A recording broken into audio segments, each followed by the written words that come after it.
Welcome to best roof. நம்ம பார்த்துட்டு இருக்கிற ஃப்ரேம் ஒர்க் பார்த்தீங்கன்னா பப் ஷீட்டுக்கு உண்டான ஃப்ரேம் ஒர்க் தான் இது பப் ஷீட்லேயே ஒரு ரூம் போடுற மாதிரி ஒரு ஐடியா. ஒரு 150 ஸ்கொயர் ஃபீட், இது 150 ஸ்கொயர் ஃபீட். இதுதான் பப் ஷீட்டு, ஆஃப் ஒயிட் கலர். இது 30 mm திக்கு. இது வந்து ரூஃப் பேனல். இது பிராண்ட் வந்து JSW பிராண்ட். இதுதான் வந்து நம்ம வால் பேனலாக யூஸ் பண்ண போகிறோம். இது வால் தனியே ரூஃப் தனின்னு இருக்கும். இது பார்க்குறது வந்து வால் பேனல். ரெண்டு பக்கமே வந்து பிளைனாக இருக்கும், அது வால் பேனல் சொல்லுவோம்.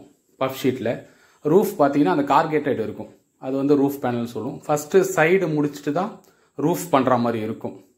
இந்த ப்ராசஸ் அப்படி தான், சைடு முடிச்சா ரூஃப் பண்ணுற மாதிரி இருக்கும். இது நல்லாயிருக்கும். உங்களுக்கு ஒயிட் கலர், ஆஃப் ஒயிட் நீட்டாக இருக்கும் பார்க்குறதுக்கு. பாருங்கள், நீங்கள் பாருங்கள், ஃபினிஷிங்லாம் நல்லாயிருக்கும்.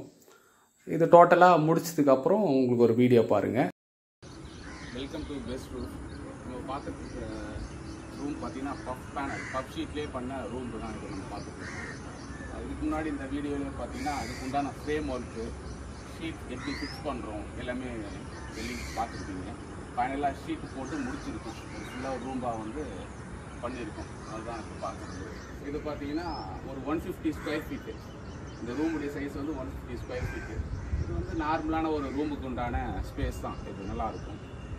இது பாருங்கள், இந்த ரூமுக்குள்ளே போய் பார்ப்போம். இதெல்லாம் பார்த்தீங்கன்னா விண்டோ 4x4 விண்டோ பண்ணிருக்கோம். இது வந்து UPVC விண்டோ. இது பார்த்தீங்கன்னா டோர், அலுமினி டோர் தான். இது அலுமினி டோர்லேயே வந்து இது சிமெண்ட் போர்டுன்னு சொல்லுவோம். இது வந்து மழை ப்ளஸ் வெயில் எல்லாத்தையுமே தாங்கும். இது ஏன்னா இது வெளியில் இருக்கு இல்லையா, மாடியில் இருக்குன்றதுல இது எல்லாமே நல்லா தாங்கும். இது வந்து 7x3 டோருடைய சைஸு. இது வந்து ரெயின் வாட்டர் கட்டர் போட்டிருக்கோம். என்ன தண்ணி மழை பெஞ்சு விட்டாலும் சொல்லிகிட்டே இருக்கும், அதனால் ரெயின் வாட்டர் கட்டர் போட்டிருக்கோம். ரெயின் வாட்டர் கட்டர் போட்டு கீழே டவுன் டேக் போட்டு வெளியே போகிற மாதிரி பண்ணிருக்கோம். நாங்கள் உள்ளே போய் பார்ப்போம். இதுதான் நமக்கு இன்டீரியர் உள்ளே இருந்து பண்ணுறது. 150 ஸ்கொயர் ஃபீட்டு. இதெல்லாம் பார்த்தீங்கன்னா சப்போர்ட் எல்லாமே மேலே வாலில் இருந்து எடுத்துட்டோம். இதெல்லாம் வந்து கேஸ் கீழே இருந்து எடுத்துருக்கோம். சைஸ் பார்த்தீங்கன்னா உங்களுக்கு 15க்கு 10 கரெக்டாக இருக்கும். ஒரு ரூம் சைஸ் கரெக்டாக இருக்கும். இதில் என்னடா PVCலாம் போட்டிருக்கோம் பார்க்காதீங்க.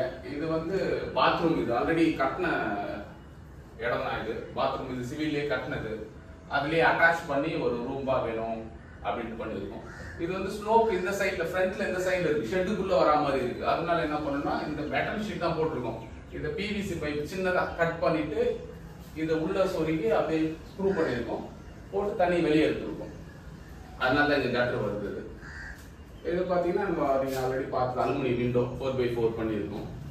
இந்த சைடு பார்த்தீங்கன்னா இது ஹெட்ரூம். இது ஹெட்ரூமுக்கு இதுவும் ஹெட்ரூம் பார்த்தீங்கன்னா இந்த ரூமுக்குள்ள தான் ஸ்லோப் இருக்கு. இந்த இடம் தான் இதுக்கு பண்ற மாதிரி இருக்கு, வேற எந்த இடமும் செட் ஆகல, அதனால இங்க பண்ணியிருக்கோம். இதுவும் ரெயின் வாட்டர் கட்டு தான். இது தண்ணி ஸ்லோப் இப்படி இருக்கும் சிமெண்ட் மெட்டல் ஷீட்ல, அதுல கட் பண்ணிட்டு தண்ணி வந்து கீழே இறக்கி அப்படியே வெளியே எடுத்துக்கும். அதனால இந்த ரெயின் வாட்டர் கட்டு உங்களுக்கு பக்கா ஒரு ரூம் மாதிரியே இருக்கும். இது இப்போ நம்ம சிவில் ஒர்க்லாம் பண்ணா ரொம்ப லேட் ஆகும். 150 ஸ்கொயர் ஃபீட் இது ஃபிளாட்டா. அதை பண்ணணும்னா உங்களுக்கு சிவில் ஒர்க்ல பண்ணணும்னா எப்படியும் ஒரு மாசமாச்சு ஆகும். இப்போ சிவில் பண்றோம்னா RCCலாம் போறோம்னா கியூரிங்கே 10 நாள் ஆகும், ரொம்ப டைம் எடுக்கும். இதுனா உங்களுக்கு 3 days தான். ஃப்ரேம் ஒர்க் ஒரு நாள், ஷீட் போடனா 2 நாள், 3 நாள் முடிஞ்சிடும். அதுக்கப்புறம் விண்டோ டோர்லாம் பண்ணா அது ஒரு நாள் ஆகும். மொத்தமா ஒரு 4 நாள்லயே வேலை முடிச்சிடலாம். அதே சிவில் ஒர்க்ல பண்ணோம்னா ரொம்ப லேட் ஆகும். அதுவும் இல்லாம இது வந்து நம்ம செகண்ட் ஃப்ளோர்ல பண்ணியிருக்கோம். சிவில் ஒர்க்ல பண்றோம்னா ஃபுல்லா மெட்டீரியல், செங்கல், சிமெண்ட் எல்லாத்தையும் மேலே ஏற்றி பண்ணணும்னா எவ்வளோ டைம் ஆகும் உங்களுக்கே தெரியும். அதுவும் இல்லாம இதை பண்ணும்போது கீழே எல்லாம் வந்து சிமெண்ட்லாம் போடும், சாரம் கட்டி பண்ணணும். அதுல வந்து நம்ம பெயிண்டிங், திருப்பி எல்லா பில்டிங்குமே பெயிண்டிங் பண்ணணும். அந்த மாதிரி நிறைய ஒர்க்லாம் இருக்கு. இதுல எதுவுமே கிடையாது. அழகா வரும். 4 நாள்ல உங்களுக்கு ரூம் இருக்கும். நீட்டா இருக்கும் உங்களுக்கு பார்த்து. இப்போ மெட்டல் ஷீட்லாம் பார்த்தீங்கன்னா அந்த கார்கேஷன் இருக்கும், அந்த அப் அண்ட் டவுன். எல்லாருமே நீங்க மெட்டல் ஷீட்லாம் பார்த்துருப்பீங்க, அந்த கார்கேஷன் வந்து அப் அண்ட் டவுன் இருக்கும். இது வந்து பிளைனா இருக்கும், லைட்டா தான் அந்த ரிப் இருக்கும். உங்களுக்கு பிளைனா இருக்கும் பார்க்கறதுக்கு. ஃபினிஷிங் நல்லா இருக்கும். அது பாருங்க, ஃபினிஷிங் பார்த்தீங்கன்னா உங்களுக்கு நல்லா இருக்கும். ஒரு ரூம் மாதிரியே இருக்கும், ஒரு செவரு மாதிரியே இருக்கும். அவுட்டர்ல இருந்து பார்த்தாலும் உங்களுக்கு அந்த செவரு மாதிரியே தான் இருக்கும். அந்த லுக் நல்லா இருக்கும். உள்ள எப்படி இருக்கு அதே மாதிரி வெளியே வந்து இதை விட இன்னும் நல்லா இருக்கும், பெட்டரா இருக்கும். இந்த ஃப்ரேமும் தெரியாது, நல்லா இருக்கும் பார்க்கறதுக்கு. அதே மாதிரி இதுல என்ன ஸ்பெஷல் பாத்தீங்கன்னா மெட்டல் ஷீட்லாம் பண்ணா அந்த லுக் வைஸும் கொஞ்சம் கம்மியா தான் இருக்கும். பஃப் பேனல்லாம் உங்களுக்கு லுக் வைஸும் நல்லா இருக்கும். அதே மாதிரி ஹீட் பிளஸ் சவுண்டு இருக்காது. அந்த ஃபோம் இருக்கு இல்லையா, கிட்டத்தட்ட இது வந்து பாத்தீங்கன்னா உங்களுக்கு 30 mm வால் பேனல், ரூஃப் வந்து 30 mm தான். உள்ள அந்த ஃபோம் மாதிரி இருக்கிறதால உங்களுக்கு அந்த ஹீட் இருக்காது, சவுண்ட் இருக்காது. மழை பெய்யும் போது உங்களுக்கு அந்த சவுண்ட் இருக்காது, நம்ம ஷீட்டுக்குள்ளே இருக்கிறோம் அப்படின்னு சவுண்டு கேட்குது, நல்லா இருக்கும், பெட்டராக இருக்கும். அதனால தான் மெயினாக பஃப் பேனல் போடுறோம். சம்மர் டைம்லேயே நமக்கு நல்லாவே இருக்கும், ஹீட் இருக்காது. நம்ம அதனால தான் நமக்கு விண்டோலாம் வச்சுருக்கோம், ஏர் சர்க்குலேஷன் இருக்கும் இல்லையா, அதனால விண்டோலாம் வச்சுருக்கோம். நம்ம இதுலேயே ஃபேனு, டியூப் லைட்டு எல்லாமே இந்த ஃப்ரேம்லேயே செட் பண்ணிக்கலாம்.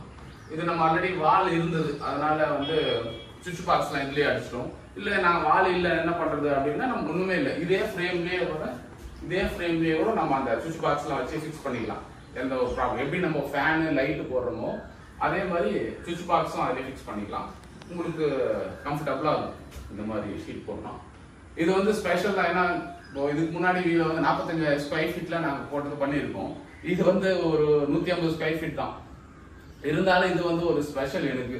எதுக்காகன்னா எல்லா வீட்லையுமே பண்ணலாம். இப்போ எல்லா வீட்லேயும் வந்து ஒரு 45 ஸ்கொயர் ஃபீட் பண்ணணும்னு நினச்சா பண்ண முடியுமா?